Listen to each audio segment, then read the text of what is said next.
All right, gentlemen, let's get started. As you know, I'm Dr. Phil Grenier from Air Force Space Command, and I am here to brief you about the two birds we lost last night. As you know, space surveillance is one of the major missions of Air Force Space Command. We catalog all the civilian and military items in orbit for a number of applications.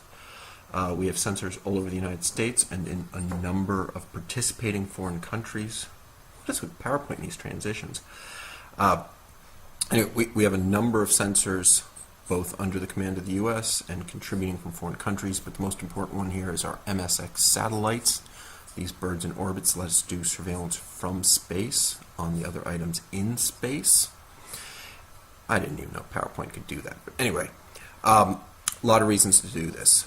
The birds in space can access anything in space. They're never affected by weather because they're above it, and no need to rely on any of our allies. The Iridium incident, as you know, is already in the news. It's a pretty serious issue. They have 66 satellites in orbit, and they lost one of them last night.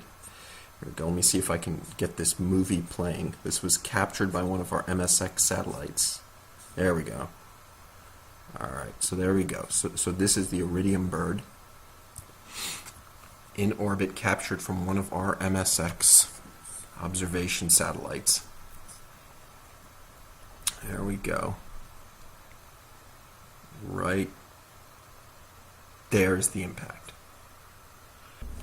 After the impact, the MSX closes range on the item that it impacted the satellite as it becomes clearer and clearer what it impacted, until we finally lose communications with the MSX satellite. So in conclusion, once again, we have spacecraft lost to collisions with vehicles from a 1970s science fiction show.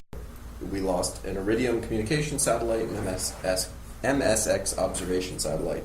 So standard operating procedures for these cases are that we are going to say that the commercial satellite ran into a disabled Russian satellite. The Russians are on board with this. I talked to them an hour ago. And we're going to deny that any MSX satellite was involved in this incident whatsoever. And that pretty much wraps up what we're going to do in this case. Any questions? Yes, Mr. Jones. Yeah, okay, good question. Kind of personal question, but no, I don't find any of this disturbing.